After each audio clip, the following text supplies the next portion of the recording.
또 예배 중간에 또 유초등부 아이들이 또 우리 성도님들 앞에 또 발표회가 있어서 제가 설교를 짧게 하겠습니다. 제 설교는 인터넷에 올려져 있습니다. 그리고 또 내일 예배는 또 우리 집사님이 오늘 하나님께 드렸던 성탄절 칸타타와 또 그 설교를 또 이렇게 아마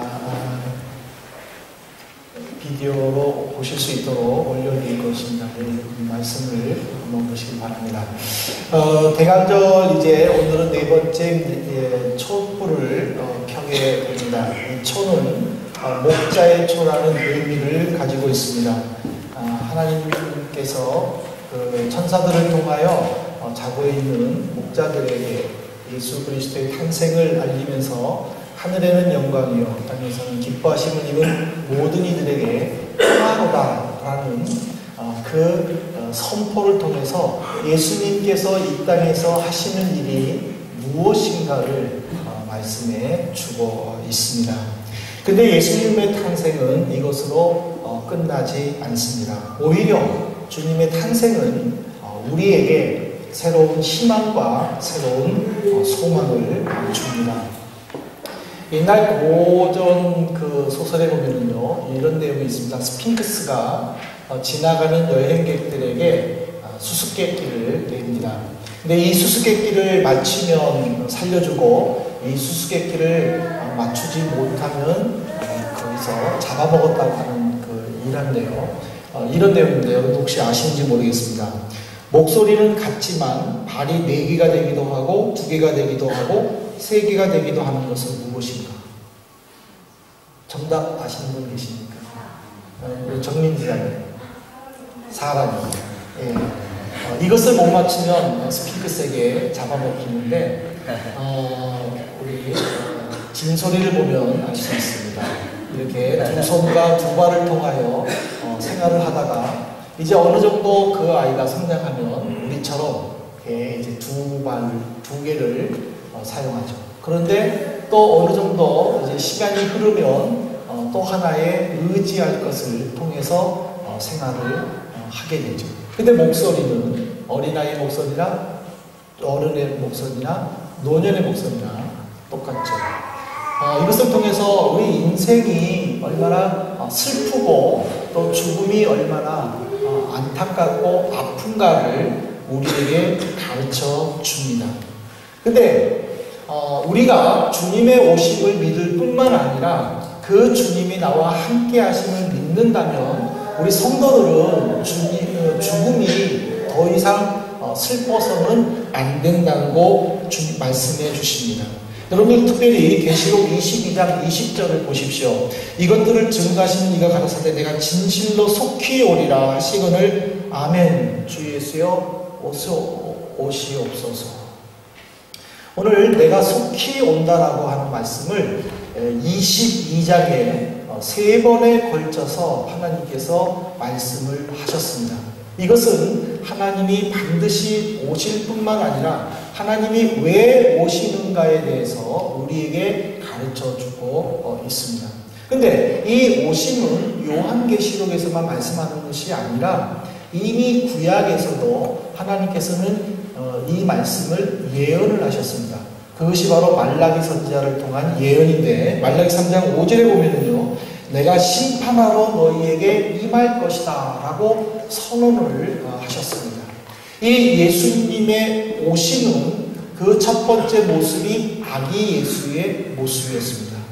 바로 우리가 성탄절을 지키는 이 첫 강림, 이 아기 예수의 오심. 근데 우리가 그 성탄 장식에서나 성탄 카드 그림에서나 또 세상적인 모습에서나 아니면 교회에서 장식하는 모습에서 꼭 빠지지 않는 것이 바로 이겁니다. 마구간에서 아기 예수님이 탄생하시는 이 장식은 꼭 빠지지 않습니다. 왜냐하면 인류를 구원하시기 위해 오시는 예수님을 대표하시기 때문입니다. 이 예수님은 성장하셨습니다. 그리고 인류들에게 먹을 것을 주었고 아픈 사람들을 고쳐주었고 심지어 죽은 사람을 고쳐주고 위로해주고 쓰다듬어주고 안아주셨습니다. 근데 이것이 구원의 다가 아니었습니다. 그래서 하나님께서는 종교 제사장들 그리고 또 종교 지도자들을 이용하셨습니다. 여러분 특히 요한복음 10장 31절에 보십시오. 그들은 예수님의 하는 말씀에 전혀 이해를 못하고 오히려 시기하고 질투를 했습니다. 그래서 그 예수님을 향하여 어떻게 했는지 아십니까? 돌을 들어 치려 하거늘 모든 사람들이 보는 앞에서 자기들의 마음에 들지 않는다고 그 자리에 있는 돌을 들어 예수에게 던지려고 액션까지 취할 정도로 종교 지도자들은 철저하게 예수님을 반대했었습니다. 그 반대의 뒤에는 바로 하나님이 그들을 역사하셨다는 사실입니다. 그들의 최정점은 예수를 빌라도에게 고발을 하였고 또 군중들의 압박에 못 이겨서 빌라도는 예수님을 십자가에 죽이도록 명령을 냈는데 로마의 법에 보면은 십자가 처형의 언도를 내리면은 최소한 한 달의 기간을 두었다고 합니다. 그런데 예수님은 단 몇 시간밖에 시간을 주지 않고 바로 십자가에 못 박혀 죽도록 빌라도는 만들었습니다. 그 이유가 뭡니까? 바로 구원시키고자 하는 하나님의 계획이셨다는 사실입니다. 근데 그 예수님은 죽음으로 끝나지 않았습니다. 여러분들 마태복음 16장 27절에 보십시오. 인자가 아버지의 영광으로 천사들과 함께 온다라고 선언을 했습니다. 우리가 이 말씀을 사람이 지어서 하는 말인가 아니면 내가 스스로 하는 말인가 신이 하는 말인가 우리는 성경을 읽으면서 잘 받아들여야 됩니다. 왜 그러냐면 예수님이 이 땅에 오셨다. 그리고 예수님은 인류를 위해 십자가에 죽으셨다. 이렇게 되면은요, 일반 신하고 똑같아요. 모하멧이 이 땅에 와서 구원을 베풀었고 죽었어요. 부처가 이 땅에 와서 구원을 베풀었고 죽었어요. 예수님이 이 땅에 왔고 구원을 베풀었고 죽었어요. 어떤 신의 차이점이 있습니까? 차이점은 하나도 없어요. 추종자들이 그를 따르는 사람들이 신격화하였고 그 신을 만들었고 그 후손에 있는 사람들이 배우게 되고 따르게 되고 틀린 것이 무엇이 있습니까? 부처나 모하멧이나 예수나 틀린 것이 무엇이 있습니까? 없어요. 근데 예수를 믿는 사람들은 정말 예수님이 내가 믿을 만한 신이다라는 확신을 해야 되는 이유는 뭐냐면 그 말씀이 신이 했는가 아니면 그의 추종자들이 했는가 그것을 우리가 판단해야 된다는 사실입니다. 26절에 보면은 내가 속히 오겠다 내가 오겠다라고 이야기를 했습니다. 그거는 하나님이 말씀을 직접 하셨다라는 뜻입니다. 이 일을 통해서 우리가 깨달아야 될 일은 내가 믿는 예수는 진정한 신이라는 원인은 신이 그 말을 했고 그 말의 성취가 이루어졌기 때문이라는 사실입니다. 모하멧은 내가 오겠다라고 선언하지 않았습니다. 부처는 내가 오겠다라고 말하지 않았습니다. 추종자들도 적지를 않았습니다. 불경 어디에 부처가 다시 온다라고 적었습니다. 또 이슬람에서 말하는 경전 어디에 모하멧이 다시 온다라고 기록되어 있습니다. 근데 성경에만큼만은 예수님이 다시 오신다라고 기록했다라는 사실입니다. 그 다시 오심이 바로 계시록 22장에 다시 연결되어져 있습니다. 그렇다면 여기서 우리는 도전받아야 되고 깨달아야 될 것이 무엇이냐면 우리가 성탄을 어떤 마음으로 받아들여야 되느냐입니다.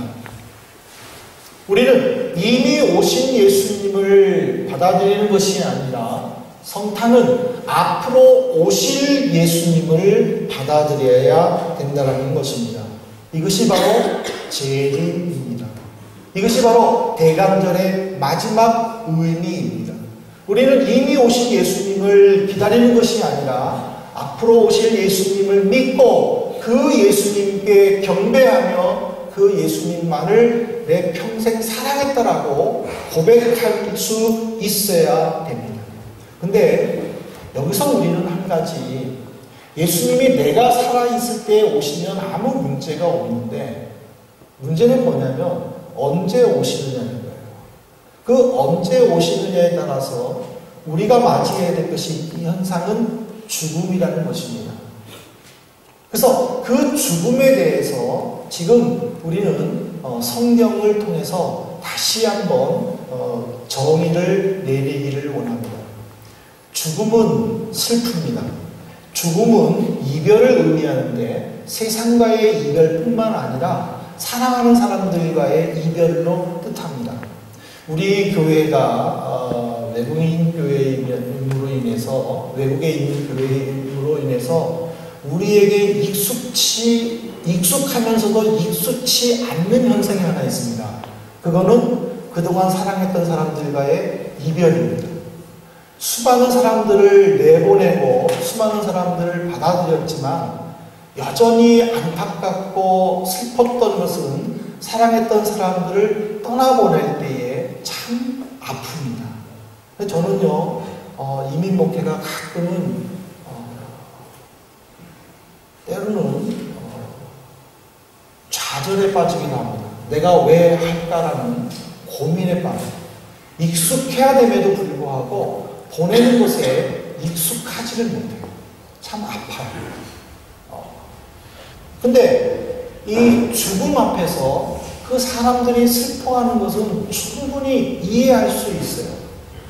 얼마나 사랑하는 사람을 떠나보냈을 때에 얼마나 아프겠습니까? 근데 바울 사도는 우리에게 그 슬픈 감정에 깊이 빠져들지 않기 위해서 한 단어를 사용을 했습니다. 데살로니가전서 4장 13절입니다. 형제들아, 자는 자들에 관하여는 너희가 알지 못함을 원하지 아니하노니 이는 소망 없는 다른 이와 같이 슬퍼하지 않게 하기 위함이다. 이 죽음에 대해서 바울 사도는 잠이라고 이야기를 했습니다. 잠자는 사람을 옆에 두고 슬퍼하는 사람은 아무도 없습니다. 왜냐하면 일어날 것을 믿기 때문에. 제 아내가 먼저 잠들 때에 내가 그 자는 아내의 얼굴을 보고 눈물을 흘리면서 하진 않습니다. 그냥 잠자면 깰까봐 조용히 옆에 눕죠. 왜냐하면 잠자는 겁니다. 바울 사도는 우리들에게 이 죽음에 대해서 잠으로 비유하는 이유는 뭐냐면, 우리가 예수님이 다시 올 때에 주님의 은혜로 우리가 다시 일어날 것을 심어주기 위함이라는 사실입니다. 데살로니가전서 4장 14절에 보면요, 이 말씀에 대해서 확고하게 증거해 줍니다. 우리가 예수께서 죽으셨다가 다시 살아나심을 믿을진대. 이 자리에 계시는 분들은 예수님이 죽으셨다가 다시 살아나는 것을 믿는다라고 저는 확신합니다. 그러면 우리 다시 살아요. 왜냐하면 예수님이 다시 사셨기 때문에. 그러니까 우리는 슬퍼할 수가 없다는 것입니다. 그러므로 우리는 이 세상에 살아가는 동안에 세상의 시간에 따르는 것이 아니라 하나님의 시간에 우리가 따라야 된다는 사실입니다.